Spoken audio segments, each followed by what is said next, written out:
Mwashibiem sada wase de Badwam TV Badwam Jumade eso yeda apostle Dr. Niite Kotegwa se eni ni nkranhye nsema odi abre de du so no ye Badwam kase nsem no ne todwa wo mu biya wo betini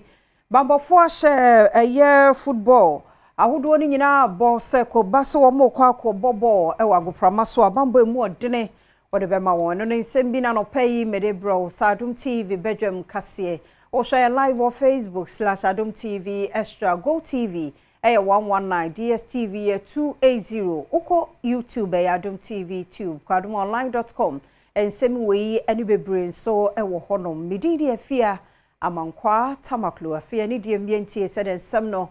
etie Jamtnani de Magana League Clubs Association Eyagaka John Kofi Ansa se nei bambofo akire se wo mo kodi agrobia wagoprama so ombehwe na ye bambo mu edene akoso na we no so wo mo famu de no wo mo so ebeye ni nyina ne se bambofo meche posifo hia ye Ghana Football Association mu mpanimfo na no da de esi ye wo nsu akire man ne Kumasi Asante Kotoko ntamninti ene wo hia kase no etwaso o se ebinum kura wo training se sia or the omegum for your matches in your B League now, Omunyina League centers to Badwam numbers no across road. I dear Bakwa, then they say, your catcher and they say, your percent in your police sports units are purely for sports activities. Well, I sure it's a 16 regions, you know, or the Incrophobia to what you be your contact, I number they lead directly. And to say a match be called region, be emphasized tough. They say you be free papa and say your match we ha. Council member Bako our GFA Frederick Champon and so editor just say. So we are going through the process until we are never discussing. After this meeting, the next meeting is tomorrow. We are meeting the clubs, CEOs, owners, no Premier League. No, and then the next meeting is in there and we have Zoom meeting. No, we have Zoom meeting with Division 1 clubs. So no, not Ochina area is share Premier League clubs. No, Ochina you best to also Division 1 for them. Friday we meet with the supporters leadership. Until after that, then we'll meet and decide if a normal you know to say bit me I start leg and a bit my twice leg. Women's Innovation for Sustainable Enterprise. Eternity asa wise. A project a plan international Ghana ne one partners na kaboma wadentity ya wodo e mama no washa one more edin to make us say ma besa 14,000 there. Wama boa womo amasise womo susi kasemu no okwenim has be brain shishemu ti yehwe snow farming yehwe mushroom farming yehwe yedani soya bean nida ye nema horo bebre Tom Brown any biscuit ne ho nema because ya sense who say yedua nema ne eba bebre a bebre na say ti say ebo no mutimi dani ani ewo nema kaka ho a eche e ma omo ebo no so kosoro enti why is the kind say ema ebeye 14,000 and you know mu ye ejuma in 150 communities I am mom training our agri and green business na Americano as well as the mom supporter on bet me that more business that they be shame no more money be kra no bet me that share anan and wechi and I see our Association of Ghana Industries ano Seth Chuma Kwaboa Echire mu se oboa emama enye sika ejina wonan so ye adwuma eboa eden sesaye ene sikasemu yedie eba yes ye pese 2 pon e wo man mu na ye boa na ye create adwuma ema nipa bebre a esese ye yi ema no free mu kra e say research ni bibia prove say ema omu a ema ne makoyie pa ni man kitikiti bebre ho enye very big businesses. Small businesses, SMEs, they are dominated by the women and they have resilience, they have innovations, they bring so many things to bear on the business. And in most cases, your business now, it means society. The only challenge is that now grow and they're very big, but at their own small corner, they make a lot of impact. It was so na software developing company be at the app be a ban. Badwam kra no e won kontamu eye mat na no na ya kankasa e na won mo de yemwa no wo munya free professor Penny Kofi Ajekum e wo nti ya apo no kra no wo mu de ne dini e na atoso ne won pa ho ntoma akase etwaso ye din kan ma nkofo atiase se itumi boa omo na omo nya F watwerɛ miɛnsa anyɛ yie wakɔtwerɛ ɔde app yakɔyɛ adi dwuma afi mete sɛ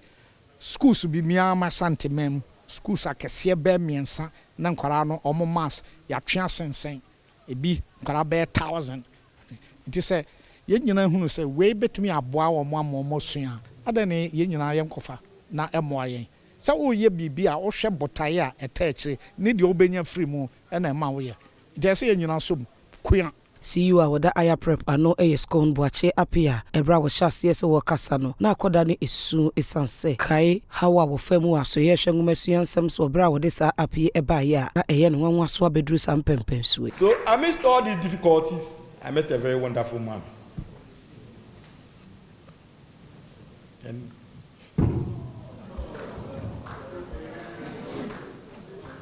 chiremu se ebra wo hia Professor Openi Kufia Jekum no enema sesan ya enei sa api wagye atuma odi abeto abonte. I see the wonderful thing about it is the ripple effect after Prof came on board. After Prof did what he had to do for us. After that, he says, Boachi, everywhere you go, I want them to know I believe in this project. So we set a date. He said, come, I'll shoot a documentary for you. Prof shot over 30 minutes documentary. Mampani John Dramani Mahama so asinkete se Takrade Market Circle redevelopment project no behwe na wawie o gidie pa se so mu wie a ebebo ama adwade nso amane mu so Mampani de aseda ento a hyehyɛ so no wakopie mu e wato e mantem a de sansemi etudwa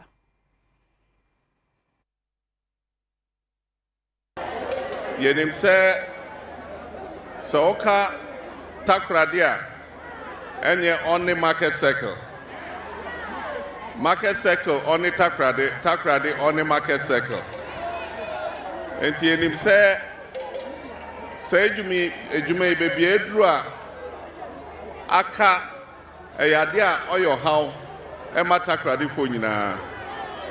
enti enne yeba se yene ahemfo ne Takrade fo nyina be hia ne Adom ase ene adepa amoye maaye abatuo nim na ansa ne ebekwa kodi sa adwuma no na me se e o se me behwe market circle na me ne contractor for no kasa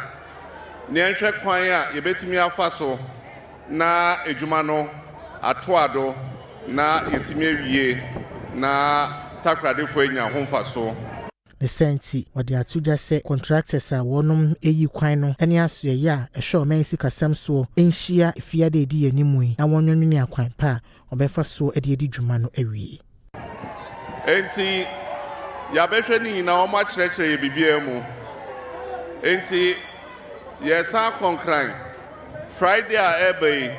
ye ne contractor for no any Minister of Finance betnase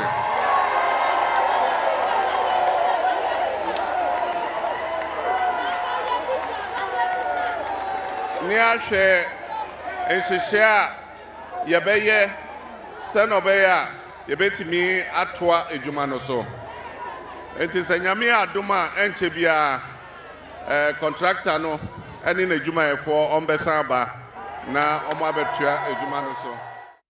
Speaker of Parliament Ora Aban Babin say a committee na woye hwehwemu afa basabasa ya ekoso appointment committee no wonfa watetena no emawie watwe ede asensen munsam eni Nano ukuada na jo ene ya wada no pa basabasa yo EC wo bra appointment committee for ekwa asetena no ene nam so a Chiamehene Albansumana Kingsford Bagman eti abedwokuo se wonom ntena se na wontoto emrahye bedwafo a no wonom ewo honom ano se de beya obehunu ne nam so ema asabasabasa yo no esie na nei ena wonom ehye asetena na se ema emrahye bedwafo bia no wonom ewo appointment committee no so bi etese appointment committee no dwemtina ni Bernard Ahiafo panyina wodadom kese na no Mahama Yarega soafo a wo hwe akwan ene akwan tempon so Province Kwame Abuja ema Emmanuel Bezira ya wo yedwemtina ni a woda abedwokuo ya no ehye toto wonom ano na bra dwumadie ne koso ano ena clerk a woda sa abedwokuo ya no edibetu dwa se Chiamehene wo mrahye bedwamu aswane se wo meka nkyere wonom se wontwe wonom adwuma no ensensen ekosi da wono ankasa be kyere se asetena no betumi ahyase biom. A clerk of parliament has instructed that we should suspend the sitting until further notice, and therefore I want everybody to be aware that it is not the committee that has decided to stop, but the clerk to Parliament of Ghana has requested that until he get further instruction from the Speaker, the committee should suspend its sitting.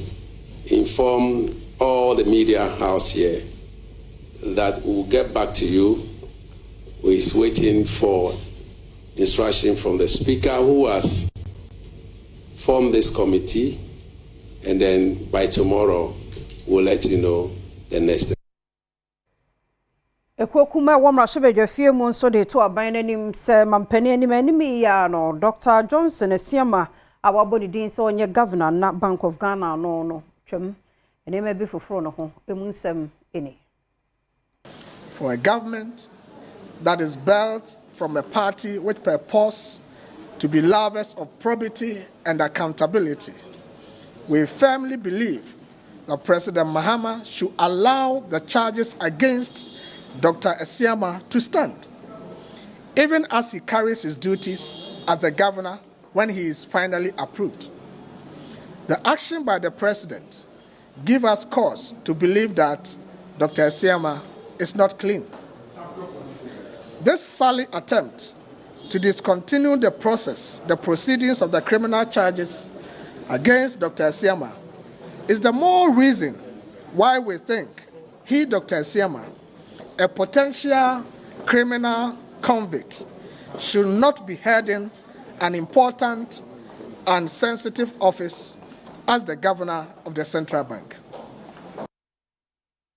Oswafo ya washe fishery sene aquaculture so Emilia Athan so ashebo se wobehwe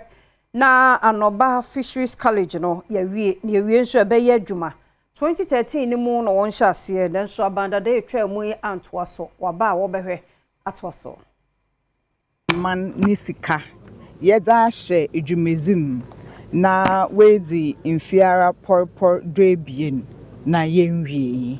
ehwe administration block in the tumu de dan no wo wie nanso yentum na yenwie nke no na yamfan ye adwuma ntino oda ho na osi ho na no nzama bi record a onye the school dan na bebia wo betena na wa kire ho na ade no we wie na anyi de yedi ngwa na ade beguma wo betumu atena do na wa kire aze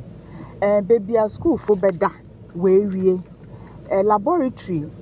wobekwe sua ade ne bi so wo ho no so dan nankasa de we wie na wa akada e wode no ho akade begugum. Prince Ahen Fansiman Emra Shebidwani yatsena yenchen wo parliament tide bia na misugu na som de school yo se doctor yen ma school ye baba baye exam one ampa inde we tutu yan na mon ye fin kan parliament ya ba na o tide yenwa abre papa de them fisheries university order yes chas ye boy ma infantiman oponanyim ye boy ya no ho faso bi yimona ye be yan kofo baba school wahala ye be yan kofo baba chaz waha ye be yan ho na obe adwuma bi waha ma handira economic activities wa konanyim nti obiala one time yechi won bom peme mo si je bi se biala nyim de antemi oko ministry so ye next week ara oyin here finance minister kakakasa ono so odana komodo papa